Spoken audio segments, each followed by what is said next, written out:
어, 우리 어머니가 한 달 만에 오셨는데, 아직 그래도 완벽하지 않으니까 기도해 주시고, 계속해서 또 같이 예배에 동참할 수 있도록 건강을 허락해 주실 수 있도록 하나님 앞에 기도 좀 해주시기 바랍니다. 오늘 말씀 제목이 약함을 기뻐하라 이렇게 되어 있죠. 그래요. 참 우리 이야기인 것 같습니다. 저희 이야기고, 아까도 우리 그 양에 대해서 우리 말씀 들었는데, 양이 참 약한 동물이죠. 우리를 양으로 비유했어요, 하나님께서.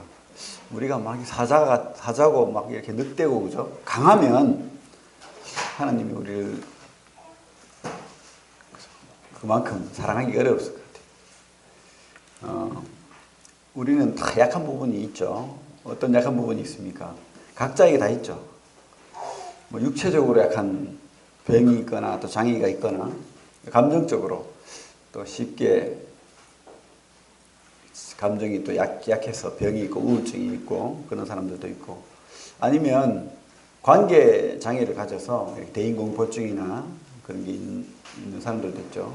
사람과 대화를 잘 나누지 못하고, 또 아니면 또 너무 가난해서 또 어려움이 있을 수 있고, 아니면 참 배우지 못해서, 아니면 또 우리가 지능이 떨어져서 뭐 그런 분들도 있죠. 근데 말해놓고 보니까 저한테 다 해당되는 것 같아가지고 이런 약한 부분이 있는 것 같습니다. 텔레비에 보면 뭐 천하장사 뭐 씨름대회나, 또 뭐 요즘 또 보니까 막 이렇게 외국인들인데 이렇게 힘 자랑하는 대회가 있더라고. 보니까 대단해요. 뭐 몸무게가 영경제보다 더 나갈 것 같은데 뭐 150kg씩 막 이렇게 180kg까지 나가는 사람도 있더라고. 키가 2m가 넘고 그런 사람들이 모여가지고 힘 자랑하는 그런 뭐 천하장사 대회도 있더라고요. 그런 사람 보면 참 부러움을 느낄 때가 있죠. 야, 좀 건강하고 강하고. 그런데 우리가 다 그렇지 못하다는 게, 그죠? 그래서 우리는 좀 허세를 떨 때가 있어요, 그죠? 약하지 않은 척. 그죠? 내가 남보다 더 많이 아는 것처럼, 똑똑한 것처럼 그렇게 말할 때도 있고. 한국 사람들은 허세가 또 강한 것 같아요. 그래서 옛날부터 뭐 상다리가 부러지도록 가난해도 제사상이든 뭐든 그렇게 차리고 그런 것 같습니다. 동물들을 보니까 또 그래 허세가 많더라고요. 그러니까 그 두꺼비 같은 경우도, 그죠? 적을 만나면 막 몸을 확 세워가지고, 그리고 또 도마뱀도 보니까 뭐 이렇게 뭐죠 이게 뭐 탁 피가지고 한 몇 배는 더 크게 보이려고 하는 거. 우리도 그렇죠. 우리도 남들에게 더 강하게 보이려고 그렇게 하는 경우가 많은 것 같습니다. 근데 하나님 마음은 어떨 것 같아요? 우리의 어떤 장점, 강함, 우리의 능력, 이런 것을 쓰면 좋은데, 하나님은 우리를 쓰실 때 그런 강점, 우리 능력, 강함, 이런 것을 쓰지 않는다고 합니다. 오히려 우리 약함, 약점, 부족함을 들어 쓰시기를 원한다고 그렇게 성경은 말씀하고 있습니다. 우리 한번 고린도전서 말씀 보겠습니다.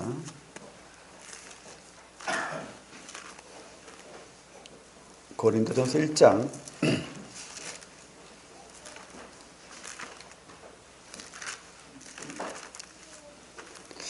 '제가 요즘 좀 저의 약함에 대해서 주눅들이 있는데 그래서 제가 위로받고 싶어요, 이 말씀을 통해서. 1장 27절부터 29절까지 한번 같이 한번 읽어보겠습니다. 시작. 그러나 하나님께서 세상의 미련한 것들을 택하사 지혜 있는 자들을 부끄럽게 하려 하시고, 세상의 약한 것들을 택하사 강한 것들을 부끄럽게 하려 하시며, 하나님께서 세상의 천한 것들과 멸시받는 것들과 없는 것들을 택하사 있는 것들을 폐하려 하시나니, 이는 아무 육체도 하나님 앞에서 자랑하지 못하게 하려 하심이라. 참 위로가 되는 말씀입니다. 세상에 똑똑하고 더 많이 가지고 막 이런 사람들만 하나님이 은혜를 입고 자녀가 된다면 여기 있는 분들 과연 몇 분이 앉아 있겠습니까? 그런데 하나님께서는 미련한 것들을 택하셨다. 그리고 약한 것들을 택하셨다. 이렇게 하죠. 왜? 자랑하지 못하게. 그래서 우리가 자랑할 게 없는 것 같아요. 근데 왜 그러면 우리를 이렇게 부족하고 연약하고 약하게 왜 그렇게 우리를 이런 낮은 자리에 있게 하셨을까? 우리 성경 말씀이 뭐라고 합니까, 지금? 자랑하지 못하게 하고, 또 오히려 있는 자들, 그죠? 강한 자들 부끄럽게 하려고 한다는 거예요. 의도적이라는 거죠, 하나님께서. 우리를 택하신 이유가 의도적이다. 이것을 우리가 알 수 있습니다. 그래서 오히려 우리 약점을 하나님께 사용하신다는 거예요. 이 말씀을 통해서 참 위로가 됩니다. 오히려 내가 부족하고, 내가 연약하고, 내가 무능하기 때문에 하나님께서 나를 사용하신다. 나를 쓰신다는 그 약속이잖아요. 그러니까 얼마나 힘이 됩니까? 세상은 그렇지 않죠. 세상은 힘으로 이렇게 다스려지고 힘 있는 자의 세상이죠. 더 많이 가지고, 그죠? 더 이쁘고, 더 권력 있고, 더 성공하고, 이렇게 해야 알아줘요. 그래야, 그죠? 자리에, 제일 윗자리에 앉을 수 있고, 사람들이 한번 쳐다봐주고, 그렇게 하는 거죠. 어떤 목사님이 그 큰 교회인데, 미국에. 그 앞에 이제 노숙자 차림으로 한 달간 실험적으로 있어 봤대요. 근데 사람들이, 물론 뭐 착한 사람들이 한 번씩 얼굴 쳐다봐주고 뭐 돈 놓고 가는 사람도 있긴 한데, 대부분 신경을 쓰지 않는데, 그냥 스쳐지. 교회 앞에 있는데도. 그래서 뭐 그런 설교를 했겠죠, 목사님. 그래요. 참 우리는 연약하고 약한 사람은 별로 봐주지 않아요. 오히려 나보다 더 뛰어나고 훌륭하고 그런 사람들은 한번 봐주고, 한번 배울 게 있나 보고, 도움받을 게 있나 우리가 쳐다봐주죠. 근데 성경은 뭐라고 하고 있습니까? 이런 참 능력 있고 강하고 이런 것에 대해서 오히려 성경은 교훈하고 있어요. 왜냐하면 오히려 이런 능력 있고 강한 그게 유혹의 통로가 된다. 하나님을 떠나고 버리고 죄 짓는 유혹의 통로가 된다고 말하고 있습니다. 어느 경우죠? 우리 성경을 보면 삼손이 그렇잖아요. 삼손이 얼마나 힘이 셉니까? 얼마나 강합니까? 그죠? 블레셋 사람들을 일당백이잖아요. 혼자서 다 이렇게 막 대적을 하고 그렇게 하는데, 오히려 그 큰 힘이 유혹의 거리가 되는 거예요. 드릴라가, 그죠? 이 삼손을 무너뜨리는 그런 유혹의 통로가 된다는 것입니다. 다윗과 같이 오히려 연약한 자를 하나님께서 써서 골리앗을 이기는 그런 하나님. 하나님은 약자를 택하시는 거예요. 이해할 수 없지만 하나님은 약자를 택하시고, 또 이 약자를 통해서 하나님이 영광 받는다는 거예요. 왜? 하나님이 하신 거 드러내야 되잖아요. 내가 한 게 아니고 하나님이 하신 거. 그래서 우리 성경 말씀에도 보면 이스라엘에 대해서 뭐라고 합니까? 내가 이스라엘을 선택한 것은 이스라엘 네가 막 힘이 세고 강하고 그래서 선택한 것이 아니라는 거예요. 너희들이 오히려 더 작고 약하기 때문에 내가 너를 써서 하나님을 드러내길 바라신다는 거예요. 근데 항상 이스라엘은요, 강해지길 바랬어요. 하나님 떠나서 이 세상 나라처럼 강해지길 바래가지고 오히려 그들의 신을 섬기고 그들에게 빌붙어가지고 도움받으려고 하고 그랬다는 거예요. 우리도 그런 착각을 할 수도 있습니다. 하나님이 우리의 약점, 약함, 무능함을 들어 쓰시는데 이게 싫어서 세상을 바라보고 세상의 성공을 쫓아 살고 그 성공으로 오히려 내가 높아지려고 하는 그런 오류를 범할 때가 있다는 거죠. 우리 성경을 통해서 한번 살펴보면 성경에 많은 사람들이 있잖아요. 근데 대부분 평범하고 연약한 우리와 같은 사람이었다는 것을 우리가 알 수가 있습니다. 뭐 많은 사람들이 있지만 뭐 도마 같은 사람은 어때요? 질투하고 그죠. 내가 없을 때 주님이 나타났다. 그래서 봤대요. 그러니까 인정하기 싫은 거예요. 질투하고 그리고 의심하고 다른 사람을 안 믿어주고 이런 연약을 가지고 있죠. 또 베드로는 어떻습니까? 베드로는 다른 사람들보다 더 충동적이잖아요. 내가 해야 돼, 뭐든지. 내가 먼저 가야 되고 내가 경험해야 되고 내가 한마디라도 주님 앞에 더 말해야 되고 막 이런 충동적인 사람, 나서기 좋아하는 사람, 나 중심의 사람인데 그 약점을 주님께서 물리치잖아요. 물론 뭐 사탄의 자식아 이러면서 뭐 혼을 내지만 사탄아 물러가라고 하잖아요. 그렇게 혼을 내지만 그러나 그를 들어 쓰시는 거예요. 버리지 않고 그 약점을 들어 쓴다는 거죠. 우리 구약에 그죠? 사울 왕은 어떻습니까? 얼마나 사람들이 인정에 약해요. 하나님은 관심이 없어요. 오직 내가 사람들 앞에서 왕이라는 거. 그 관심을 늘 가졌던 사람이었죠. 요나는 어떻습니까? 요나는 하나님이 그 사역의 명령을, 소명을 받았는데도 내 생각하고 다르면 하나님 말씀 무시하는 거예요. 그래서 오히려 배를 타고 도망가고 그러다가 그죠? 물고기 뱃속에까지 들어가는 참 뒤로 물러나고 수동적이고 고집을 부리는 그런 사람이었죠. 솔로몬은 어떻습니까? 솔로몬은 너무 이렇게 여자를 좋아하는 그래서 처첩이 1000명이나 되는 그런 사람이었습니다.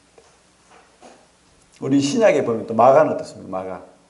마가는 마가복음에 보면 그 예수님 잡히시던 그 밤에 발가벗고 도망갔다고 돼 있어요. 그 자기 이야기거든.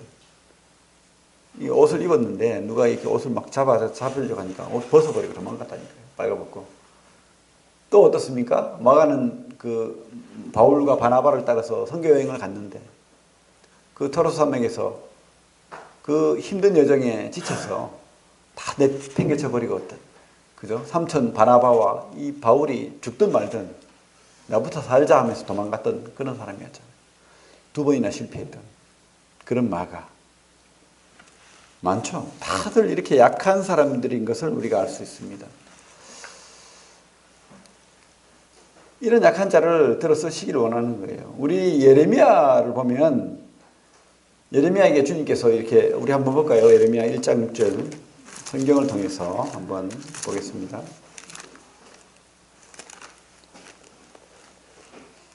예레미야서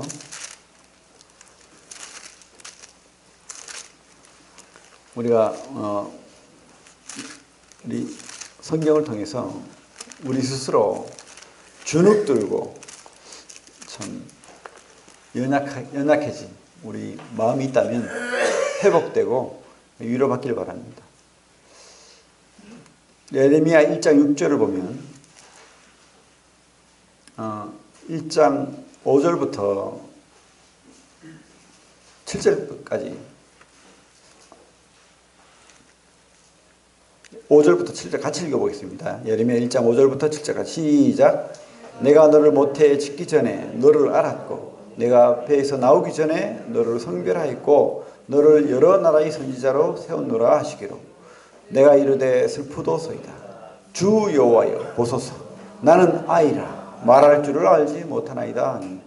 여호와께서 내게 이르시되 너는 아이라 말하지 말고 내가 너를 누구에게로 보내든지 너는 가며 내가 무엇을 명령하든지 너는 말할지니라. 그죠? 예레미야가 뭐라고 하고 있습니까? 나는 아이입니다. 말할 줄도 모르고 어린아이예요. 근데 그 전에 하나님께서 뭐라고 했냐면 모태 짓기 전에 창세 전에 아니 뱃속에 있기 전에 너를 만들기 전에 너를 성별하였다. 내가 세웠다라고 말하잖아요. 근데 그 하나님 말씀보다도 자기 자신을 볼 때 나는 너무 어리고 연약하다는 거예요. 그 말이 맞을 수 있습니다. 그죠? 예레미야 말이 맞아요. 맞는데, 근데 하나님은 그렇게 말하지 않는 거예요. 하나님은 뭡니까? 네가 연약한 그것조차도 하나님께서 계획하신 거라는 거예요. 그거 쓰려고 내가 한다는 거예요. 그러니까 우리가 왜 하나님은 나를 이렇게 약하게 만들었나? 왜 나는 이렇게 능력이 없어? 나는 뭐가 없어? 이렇게 말할 필요 없다는 거예요. 그거 들어 쓰신다는 거예요. 그거. 그 약함을 들어 쓰시겠다라고 지금 말씀하는 겁니다. 약한 자를 크게 쓰시길 원하시는 하나님. 우리 또 기드온, 사사기에 보면 기드온이 나오잖아요. 기드온이 얼마나 참 비겁한 사람입니까? 연약한 사람입니까? 겁쟁입니까? 이 미디안 사람들이 겁이 나서 타작을 못해. 또 그들이 와서 또 훔쳐가고 또 잡아가고 막 이러니까. 그래가지고 그 포도주 틀에서 몰래 숨어가지고 조금씩 타작하는 겁쟁이였어요. 그런데 하나님께서 이 기도를 보고 뭐라고 합니까? 큰 용사여라고 하거든. 그 이해할 수가 없어요. 그 겁쟁이 기도는 큰 용사라고 하거든. 근데 끝내는 큰 용사로 쓰임을 받는 겁니다. 우리에게도 그런 말씀을 하고 있다고 생각합니다. 우리는 우리를 약하게 보는 거죠. 무능하게 보는 거죠. 약하죠. 근데 하나님께서 기도원에게 했던 말처럼 큰 용사라고 할 수 있다는 겁니다. 우리가 주님의 일을 하면 큰 용사가 되는 거예요. 우리가 주님을 떠나서 하나님을 떠나서 내 일을 하면 아무 관계도 없는 나를 위한 일을 하면 우리는 무능할 수밖에 없고 약할 수밖에 없어요. 하지만 하나님 일을 하면 우리는 큰 용사가 된다는 거예요. 우리 거기 디모데전서 말씀 보겠습니다.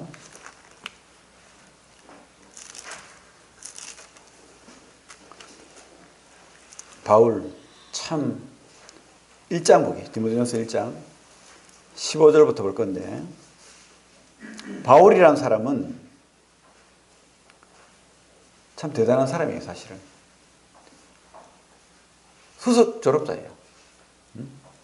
가말리엘 문화에 그 유대 학파에 학문에 뛰어난 헬라어, 히브리어, 성경에 정통하고 율법에 정통하고 모르는 게 없는, 그리고 또 그 로마 헬라의 그 수사, 이 편지를 보면 바울이 얼마나 이렇게 많은 논리가 분명한 사람인지를 알 수가 있어요.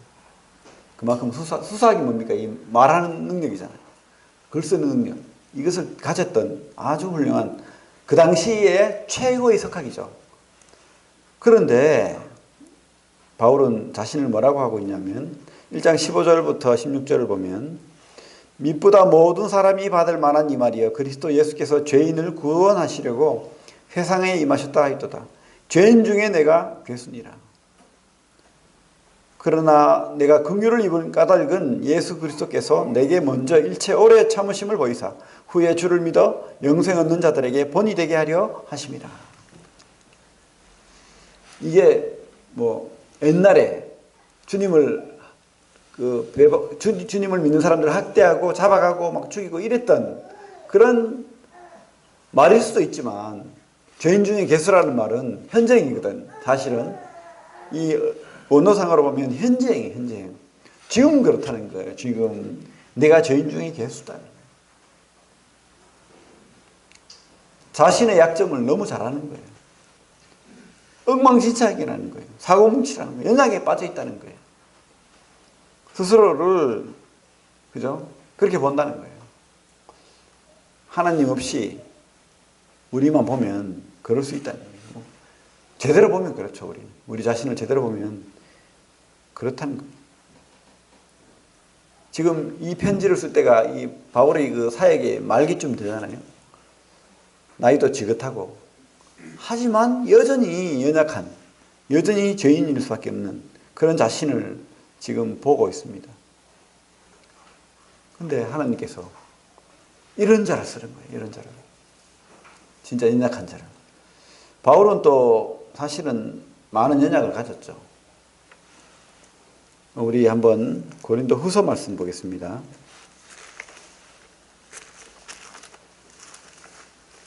그 앞에 후서 12장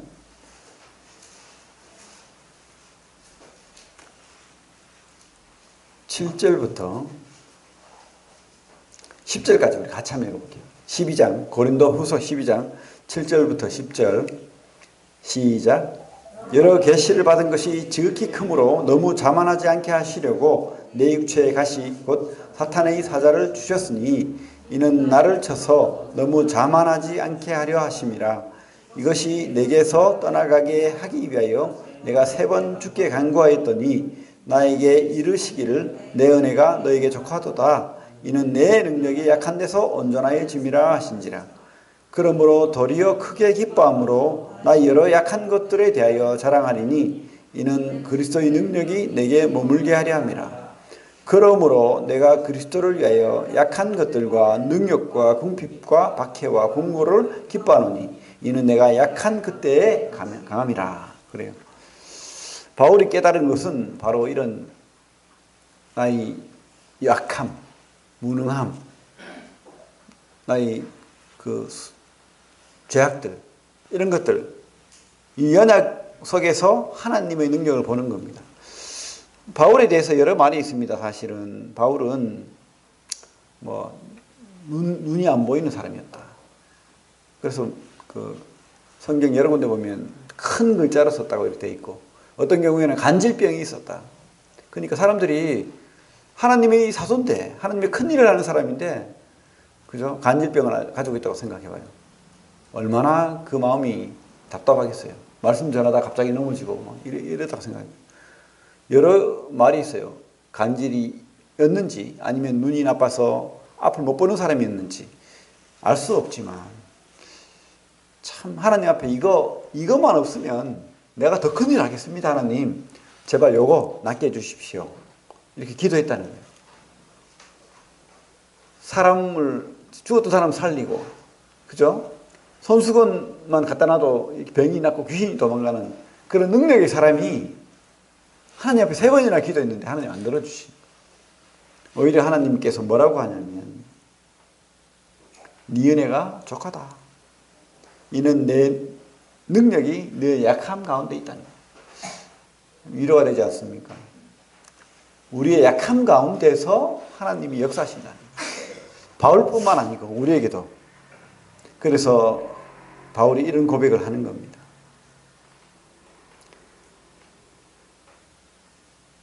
내가 그리스도를 위하여 약한 것들과 능력과 궁핍과 박해와 공고를 기뻐하노니, 오히려 기뻐한다는 거예요. 왜?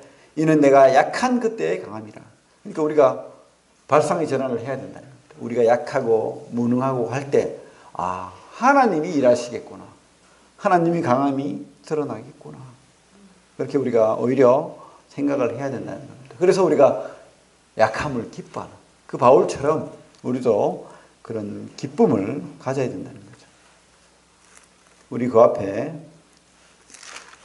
후서 1장 볼게요. 고린도 후서 1장 9절.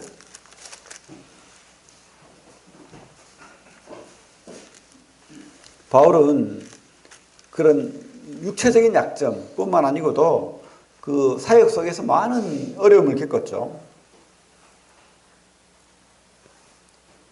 우리 이 땅의 삶 속에서도 그래요. 그건 어려움을 겪을 수 있습니다. 우리 고린도후서 1장 9절 같이 읽겠습니다. 시작. 우리는 우리 자신이 사형 선고를 받은 줄 알았으니 이는 우리로 자기를 의지하지 말고 오직 죽은 자를 다시 살리시는 하나님만 의지하게 하심이라. 그래요.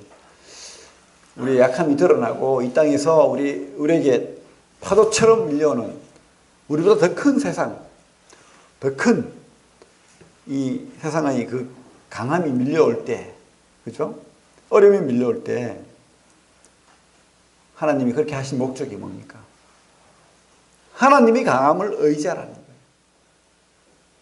우리의 약함, 우리의 어떤 어려운 환경, 이것에 연연하지 말고 오히려 하나님의 그 능력, 하나님이 강함을 우리가 의지하게 하기 위해서 하나님께서 우리에게 그런 약함을 주셨고, 모태에서부터 또 그런 어려움을 우리에게 준다는 거예요.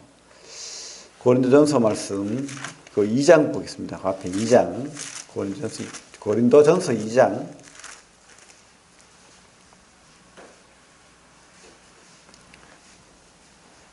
바울이 참 이 진리를 바울은 분명하게 깨달은 사람입니다.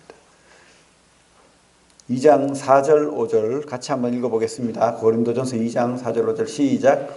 내 말과 내 전도함이 설득력 있는 지혜의 말로 하지 아니하고 다만 성령의 나타나심과 능력으로 하여 너희 믿음이 사람의 지혜에 있지 아니하고 다만 하나님의 능력에 있게 하려 하였노라. 그래요. 참 우리가 하나님의 일을 함에 있어서도 현란한 말의 능력 이것으로 하나님께서 일하지 않는다는 거예요. 위로가 되죠. 우리 살면서 내가 막 복음 전할 때 전하면서도 내가 답답할 때가 있어. 왜 이렇게 말이 안 되고 어려운가. 근데 위로가 되는 것은 우리의 어떤 설득력 있는 능력이나 제의 말이 아니다는 우리의 진정성 그리고 하나님의 성령의 역사를 다 따라서 하나님이 역사한다. 그러니까 우리가 의지할 것은 내 능력이 아닌 거예요. 오직 의지할 것은 성령의 능력, 하나님의 능력을 우리가 의지하면서 그렇게 살아야 된다는 거. 사람이 지혜, 우리 지혜로 무엇을 하려고 하지만 그것은 잘못된 길로 갈 때가 많습니다. 우리가 의지할 것은 하나님의 지혜입니다. 하나님의 뜻입니다. 우리가 순종할 때, 그 길을 따라갈 때 하나님께서 역사하시고 또 우리에게 좋은 길을 보여주신다는 것. 그래서 우리가 성경을 통해서 배우게 됩니다. 그래서 우리 약함을 기뻐해야 돼요. 왜 우리 약함을 기뻐해야 되느냐. 우리가 생각할 때 이 바울도 아까도 말했지만은 그죠? 뭐라고 했습니까? 교만함을 방지하기 위해서, 너희 자고함을 방지하기 위해서. 그래서 우리가 오히려 넘어지고 실패할 때는 내가 능력이 없어서 그런 것이 아니고 내가 더 내 힘으로 뭘 할 때, 내가 막 교만해질 때, 이야, 내가 잘하는구나 생각할 때 하나님께서 낮추시는 거예요. 우리 느부갓네살 왕이 어떻게 했습니까? 막 제국이 잘 돼요. 자기가 성궁 중에서 이렇게 바라보니까 다 자기 거거든. 내가 건설한 제국이 있거든. 그것을 바라보면서 이야 훌륭하다. 내가 이렇게 했어. 이런 마음 먹자마자 하나님께서 낮춰버리잖아요. 7년간 짐승처럼 그죠? 그렇게 살게 되는 거예요. 바울에게도 그것을 보여준 거예요. 비록 육체적인 가시가 있어서 하나님 일을 자기 생각에는 못한다고 생각했지만 오히려 그 약점, 그 가시를 하나님 쓰시는 거예요. 그래서 우리가 하나님이 뜻으로 된 약함이라면 우리는 하나님 앞에 기뻐야 됩니다. 하나님 감사합니다. 나를 교만하지 않고 자고하지 않도록 하신 하나님 감사합니다. 이렇게 오히려 하나님 앞에 감사기도 드려야 되겠죠. 그리고 우리 약함이 오히려 우리 교회 안에서, 공동체 안에서, 그리고 또 세상 사람들에게도 사람을 높일 줄 아는 사람이 되게 하는 거예요. 우리가 막 계속 기고만장해지고 높아지면 어떻게 됩니까? 그죠? 나밖에 없는 갑질하는 사람이 되잖아요. 우리 요즘 그런 동영상이 많이 뜨는데 졸부들 그저 사람들을 막 무시하고 월급 주는 사람들을 괴롭히고 학대하고 자기만 다인 줄 아는 사람들. 그런 사람들이 좋은 사람입니까? 아니면 옳게 보입니까? 행복해 보입니까? 절대 안 그래요. 오히려 다른 사람들을 존중할 줄 알고 위할 줄 아는 그 사람이 바로 행복한 사람이고 또 인정받는 사람이에요. 겉으로는 그 앞에서 급신거리고 하지만 뒤에 가서 욕하는 거예요. 저주하는 거예요. 그런 저주받은 사람이 되는 게 좋습니까? 아니에요. 오히려 다른 사람들을 세워주고 존중하고 그렇게 서로의 필요성을 알고 함께 할 줄 아는 그런 사람이 행복한 사람이에요. 인정받는 사람이에요. 그래서 하나님이 우리를 약하게 만들고 또 부족하게 만든 거 기뻐하세요. 다른 사람들을 존중할 수 있는 그런 사람으로 우리를 만들어 준다는 거죠. 또 한편 우리 약함은 다른 사람을 이해하게 하는 거죠. 우리가 그 형편에 대해 보지 않으면 이해할 수 없어요. 가난해 보지 않으면 그 가난을 이해할 수 없어요. 그리고 우리가 또 빚 속에 허덕여 보지 않은 사람은 참 빚 때문에 괴로워하는 사람들을 이해할 수 없어요. 그죠? 또 아파보지 않은 사람은 그 아픔을 이해할 수 없어요. 우리 어머니나 이렇게 모친님들 고통을 우리가 이해할 수 없다는 거예요. 젊은 사람들은. 그래서 우리 노인 체험한다고 하면서 막 20kg 몸에 막 두르고 눈을 갖다 안경으로 희미하게 안 보이게 막 만들어 놓고 귀도 안 들리게 만들어 놓고 그렇게 살아보라고 하면 괴로워하는 거죠. 젊은 사람들이. 진짜 노인들이 이렇게 힘드는구나. 우리가 아파보지 않고 경험해보지 않으면 모른다는 거예요. 그래서 우리가 아프거나 약하게 되거나 연약하게 되었을 때 이것이 다른 사람들을 위한 그들을 위하고 그들을 이해하게 하기 위한 방편이라는 것을 우리가 오히려 그죠? 그렇게 생각해야 되지 않겠습니까? 우리의 약함이 우리를 뭡니까? 관대한 사람으로 만드는 거예요. 용서만 받는 사람으로 만드는 겁니다. 우리 아까도 말했지만 마가라는 사람 있잖아요. 마가. 이 사람이 얼마나 자기의 실패를 통해서 다른 사람들을 위로자가 되었겠어요. 젊은 시절에 그렇게 예수님을 배반하고 도망갔고 또 사도들을 놔두고 모든 것을 팽개치고 도망갔던 그죠? 실패자. 근데 이 사람이 회복되었죠. 어떻게 회복되었습니까? 베드로의 수제자가 되고 또 마가복음을 쓰는 사람이 되고 또 바울은 그를 유익한 사람이라고 했습니다. 우리 디모데후서 말씀 보겠습니다. 디모데후서 4장 11절. 그렇게 실패했던 사람이 바울이 그렇게 싫어했잖아요. 마가 그는 다시 데려가면 안 돼. 그는 못 쓸 사람이야. 그렇게 했는데 바울이 변했어요. 뭐라고 변했냐면 마가를 이렇게 말합니다. 디모데후서 4장 11절에 이렇게 말하죠. 누가 만나와 함께 있느니라. 네가 올 때에 마가를 데리고 오라. 그가 나의 일에 유익하니라. 그래요. 한번 실패했고 거절했지만 그죠? 그런 실패와 거절을 경험했기 때문에 오히려 다른 사람들을 이해할 수 있는 거예요. 바울을 이해할 수 있고 다른 사람을 더 섬길 수 있는 거예요. 헌신적으로. 베드로를 섬겼잖아요. 그죠? 끝까지 베드로를 섬겼고 바울을 섬겼고 유익한 자가 되는 겁니다. 그래서 우리가 조금 연약하고 조금 실패한 사람도 세워줄 필요가 있는 거예요. 그들을